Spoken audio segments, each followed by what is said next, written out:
What's going on there, YouTube, and welcome back to another comic book video. Okay, so we're going to continue our coverage over Acts of Vengeance, a crossover that took place in the late 1980s, early 1990s. Now, when it came to Acts of Vengeance, the whole purpose of this event was to see Marvel heroes fight against different villains they don't usually fight against. So, for example, Thor fighting against the Juggernaut, or possibly Spider-Man fighting against Graviton. Different characters like those. And so when it comes to the Fantastic Four, their first chapter in this crossover is really more of them just being confronted by some C-list or low B-list characters and wondering why in the world are these different villains coming after them. But at the same time, you have the Fantastic Four worried about a new law that's about to go into effect. And this law is going to affect the superheroes across the country. And so getting into today's storyline, we actually do pick up with a mysterious character being able to get on top of the home base of the Fantastic Four. Now, here's the thing. Usually Reed makes sure that the base for the Fantastic Four is heavily protected.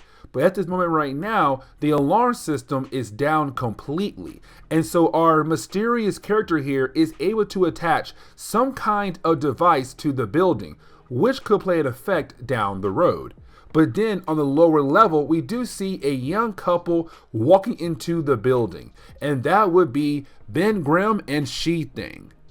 Now, when it comes to our couple here, when they walk into the building, they have set off the alarms that Reed Richards had just activated. Now, there is something I do want to talk about, and that would be Reed and Sue. You see, Reed and Sue had actually left the Fantastic Four. And matter of fact, the last time we talked about these two characters, they were joining the Avengers after retiring from the Fantastic Four to raise their son. But recently, they have rejoined the team. Now, while they were gone, Ben Grimm took over as the captain of the team to keep the team going.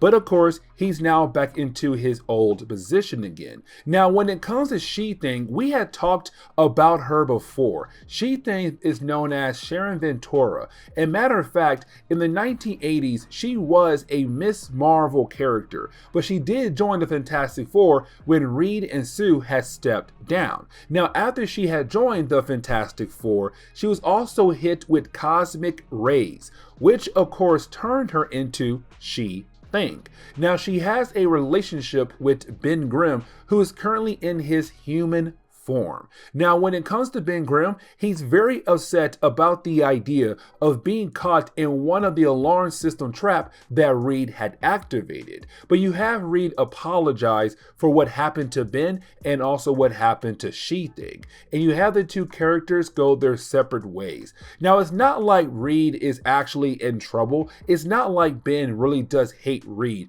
It's just more the fact that he got picked up by some kind of alarm system and tossed across the room. And it really did bother him after coming home from a long day.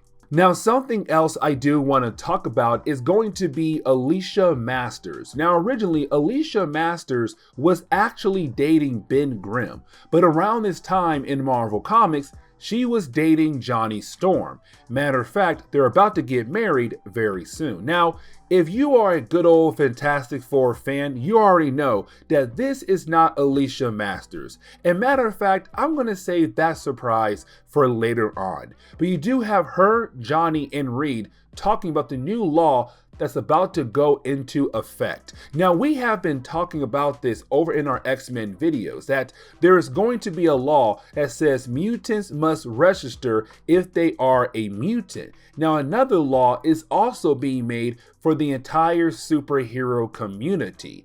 And when it comes to Reed and Johnny, they don't know how they truly feel about that. Now, before they are able to continue on with their conversation, that is when the alarm goes off, meaning that somebody had just tried to break into the building. Now, when it comes to our heroes, once they do find the person who tried to break into the building, he had already been knocked out thanks to the alarm system.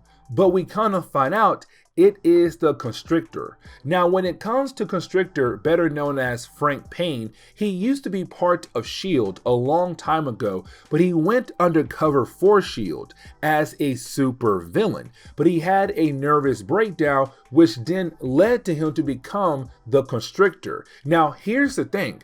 The Fantastic Four never fought against this character at all. They're very confused on why in the world he tried to break into their home. But either way, you do have our heroes call the police and say, hey, we got somebody for you. Can you please come by and just take him away? And they do. But you have our heroes wondering, why was he trying to break into their home?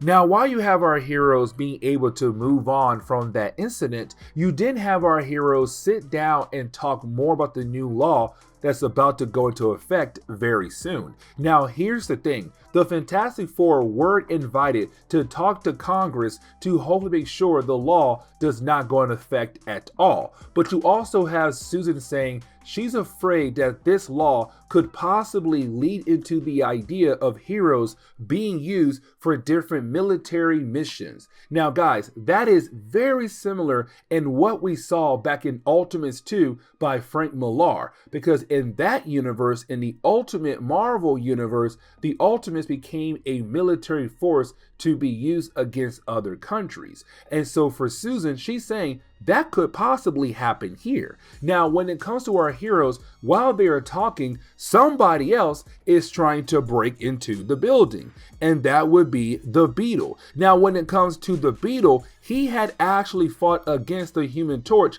but that was only one time, and that was a long time ago. But now he is also trying to break into the building. Now, when it comes to our heroes, they're also trying to put their son to bed, Franklin Richards. Whew, my bad there. But either way, while trying to do that, the alarms go off once again. And once again, when they do arrive, they find the Beetle has been caught in one of their alarm traps.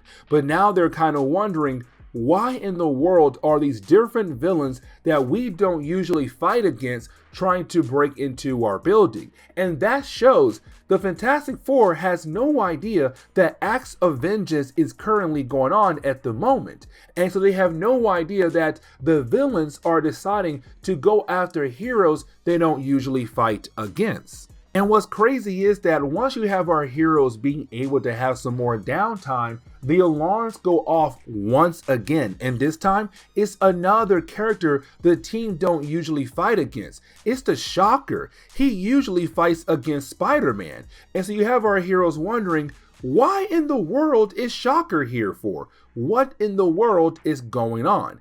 Either way, you do have our heroes being able to hand the Shocker over to the police. Now, when it comes to our heroes, they don't have the time to actually investigate what's going on when it comes to the different villains trying to break into their base, because now they have to head over to Washington, D.C. to talk to Congress about that new law. And so they do leave. Now, when they are leaving, the same device we saw earlier being planted on the building at the very beginning of this chapter, it moves off the building onto the aircraft the Fantastic Four are about to use to fly over to Washington, D.C.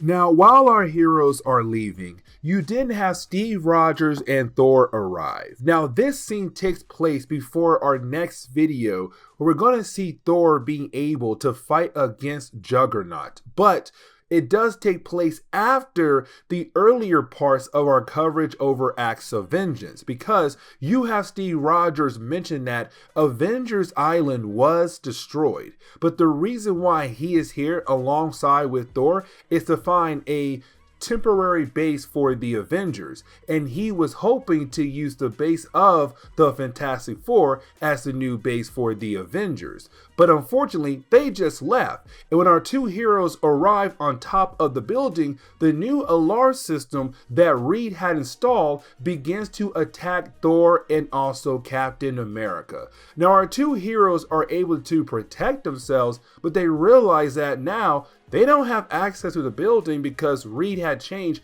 the entire code of the building. But on top of that, now they must find somewhere else to be their base for the Avengers. Now, when it comes to our heroes, they do arrive in Washington, D.C., and their next chapter for Acts of Vengeance is going to be more about them fighting against Congress. I'm going to save that video for later on. And this is where we are going to end today's comic book video. So please leave me a like down below and subscribe. But guys, see y'all next time. Later.